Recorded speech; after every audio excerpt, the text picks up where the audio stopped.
Pre budget में क्या strategy रहेगी, जानते हैं एक ऐसे इंसान से जो इन बड़े इवेंट्स पर नॉर्मली एक शानदार स्ट्रैटेजीज हमारे लिए लेकर आते हैं। केडियानॉमिक्स के फाउंडर सुशील केडिया जुड़ गए हैं, उनसे बात करते हैं।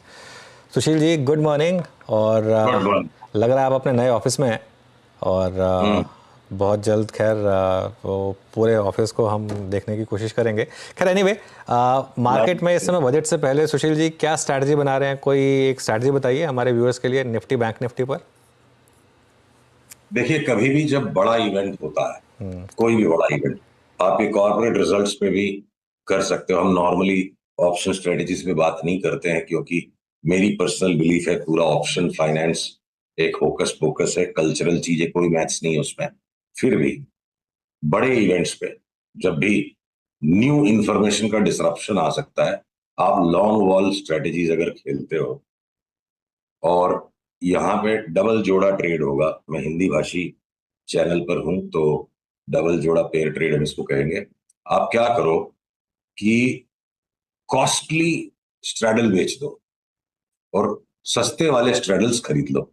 तो फॉर एग्जांपल, आप निफ्टी पे 400 पॉइंट ऊपर और 400 पॉइंट नीचे के एक एक कॉल पुट बेच दो, महंगे वाले, और 10 गुना, 12 गुना, 15 गुना आपको कॉल पुट्स उल्टी साइड के खरीदने मिल जाएंगे।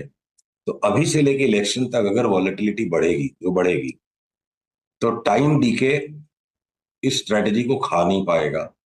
और जैसे ही एक ट्रेंड लेगा बाजार बड़ा, 300-400 पॉइंट झटके से निकल के अगर बाजार बड़ा ट्रेंड ले लेगा, तो दो में से एक साइड बड़ा पैसा बन जाएगा। ये ऑलमोस्ट लॉस फ्री स्ट्रेटजी होती है उनके लिए जो ट्रेंड आते के साथ बाकी के दो लेग काट देंगे। तो ये बड़े किसी भी इवेंट पर ये स्ट्रेटजी बिल्कुल फिट है, काम आती है। पर अगर हम साधारण मनुष्यों की बात करें और साधारण ही बन के काम करना ठीक है। ये ऑप्शन की ट्रेडिंग का झमेला, बहुत कम लोग पैसे उठा पाते हैं ऑप्शन ट्रेडिंग। 100 में से 99 लोग ऑप्शन में पैसा देते हैं।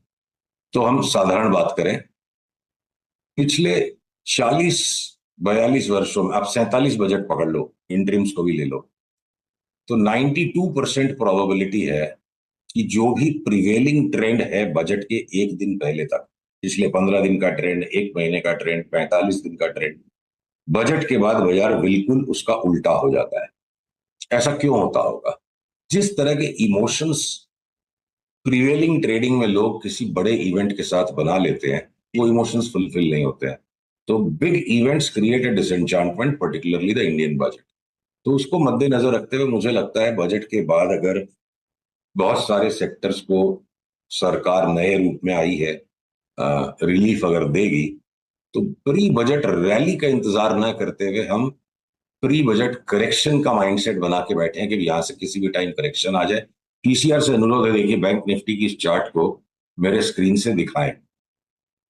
चार्ट अगर आ गई है तो मैं कहता हूं कि बैंक निफ्टी का देखिए, ये जो रिसेंट अप ट्रेंड लाइन है टूट चुका है, अप ट्रेंड चला गया है और लास्ट 11-12 सेशन में साइडवेज ट्रेंड में। इस ट्रेंड का जो लो पॉइंट है 52-230, उसको ये तोड़ दे तो बैंक निफ्टी एक अच्छा खासा करेक्शन दे सकता है।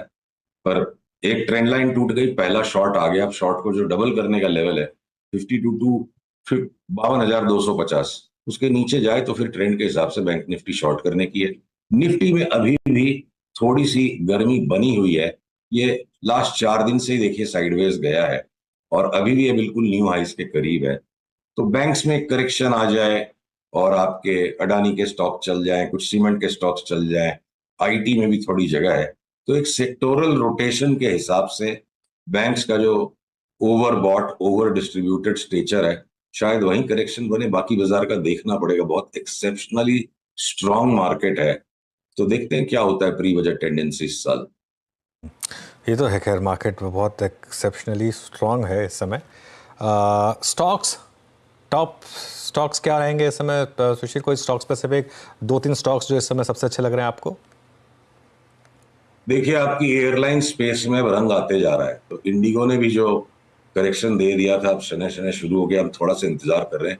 स्पाइस जेट ज्यादा वॉलेटाइल है, तो हो सकता है उसमें 15-20% तक की भी एक करेक्शन बने और उसको हम दबोचेंगे फॉर बिग मेगा मूव तो एक आपकी जो भी डेवलपमेंट्स हैं, क्या पता क्रूड का बड़ा स्लाइड जस्टिफाई कर देगा कि एयरलाइन के स्टॉक्स में सस्टेन्ड अप मूव आ जाए 3-6 महीने।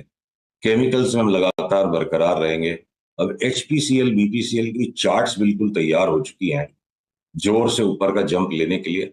आई थिंक खाली एक क्रूड के करेक्शन को जो इल्यूसिव सी मूव दे रही है क्रूड की चार्ट, वो थोड़ा करेक्शन एक्टिवेट जब हो जाए तो मुझे बीपीसीएल एचपीसीएल में लार्ज कैप्स में बड़ी मूव लगती है। हम कुछ शॉर्ट साइज में भी ट्रेड्स हैं। देखिए डॉक्टर रेड्डीज ने कल शॉर्ट सेल सिग्नल दे दिया, और ये चार्ट देखने के लिए अचंभा करने वाली लग सकती है। पीसीआर अगर कृपया इस चार्ट को दिखा पाए, मुझे डॉक्टर रेड्डीज में लगता है कि 6500 की अब तेजी नहीं है और ये 5000 का भी घर तोड़ दे। तो रोटेट हो रहे हैं स्टॉक्स।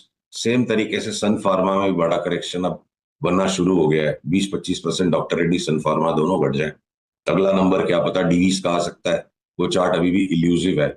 और अगर एसीसी अंबुजा जो अडानी के 2 सीमेंट स्टॉक्स जो लगता है बिल्कुल उनकी पीक पूरी हो गई, दुनिया भर के और दूसरे सीमेंट के स्टॉक्स हैं जहां मुझे लगता है अब से लेके ये 4 रुपया सीमेंट की बोरी का भाव बढ़ गया तो माल बेच दो। ये 4 रुपया 6 रुपए के फ्लक्चुएशंस होते रहते हैं और ये सब सीजनल चीजें हैं। सीमेंट में सस्टेन्ड अप ट्रेंड है। लार्सन एंड टूब्रो बढ़ेगा। तो वही पुराने हमारे सारे बेट्स हैं। कोई एकदम से बाजार के इस लेवल पर बहुत नए नए स्टॉक्स को ढूंढने का भी मन नहीं करता, कितना संभालेंगे। अच्छा सुशील जी, अभी जिस दिन वो एचडीएफसी बैंक का क्रैक आया था उस दिन एसबीआई थोड़ा शूट अप हुआ, तो एक तुलना, ये पूरा बाजार तुलना कर रहा था, मैं भी कर रहा था, हम सब बात कर रहे थे इस पैनल पे कि क्या बैंक निफ्टी को एसबीआई संभालेगा, पीएसयू बैंक संभालेंगे। अगर एक कंपैरिजन करना हो बिटवीन पीएसयूज और प्राइवेट बैंक्स, और अगर अल्टीमेटली प्रश्न मैं ये पूछूं कि अगर बैंक निफ्टी को संभालना है, चलाना है, तो अब लीडरशिप किसके पास होगी, इस पर आपका नजरिया? वीरू, सबसे पहले तो मैं आपसे माफी मांगूंगा और आप एश्योर कीजिए आप मुझे माफ कर देंगे। आप एश्योर कीजिए, फिर मैं आंसर देता हूँ। हाँ, कुछ नहीं चलेगा, दिक्कत की बात नहीं, हम बुराई नहीं मानते। कुछ नहीं चलेगा। क्यों चलाना है हमको? हमको कोई ने मैंडेट दिया है चलाना है? नहीं चलेगा तो कैसे चलाएंगे? तो एचडीएफसी क्यों? ये एसबीआई की चार्ट आप देखो, वो गाना था ना जिसकी एक लाइन थी, सबका नंबर आएगा। हाँ, तो सबका नंबर आएगा बैंक्स में। मतलब ये एसबीआई की चार्ट जो है, इस पे कोई स्टैंप तो लगी हुई नहीं है कि ये जीवन भर बढ़ती ही रहेगी। ये भी बिल्कुल तैयार है और पूरी बैंक निफ्टी के साथ इसको भी ढेर होना है। तो यहाँ मतभेद है और इसलिए मैंने क्षमा याचना कर ली और थोड़े स्ट्रॉन्ग शब्दों में इसलिए कह रहा हूं कि जिनकी चार्ट, जिनकी सोच थोड़ी हटके होती है, उसमें ध्यान लोगों का लेट से जाता है। मैं अपनी गर्दन बाहर निकाल के बात करने को तैयार हूं, बिल्कुल भट्ठा बैठ जाएगा बैंकों का। तो एसबीआई चला देगा बैंक निफ्टी को, ये चला देगा, ये सब हमारी उम्मीदें हैं। एंड किसी भी बुल का सबसे बड़ा शत्रु उम्मीद होती है। उम्मीद पे दुनिया कायम है, बुल मार्केट कायम नहीं होते। बुल मार्केट वरीज पे कायम होते हैं। तो मुझे किसी भी बैंक की चार्ट में कहीं जगह नहीं दिखती कि किसी भी तरह से कोई तेजी हो जाए। कारण क्या बनेंगे वो आने वाला समय हमें दिखाएगा, न्यूज़पेपर में पढ़ लेंगे उन कारणों को। और सुशील जी, इससे बुरा मानने वाली बात क्या है? मूल्य, प्राइस के दूसरी तरफ बायर होता है, एक तरफ सेलर होता है ना? इसमें बुरा क्या मानना? ठीक है, आपका व्यू कुछ और है। मैंने प्रश्न जो पूछा यहाँ पे इस कुर्सी की गरिमा रखते हुए प्रश्न पूछा सर, अच्छा आंसर था आपका। हाँ, अग्रिम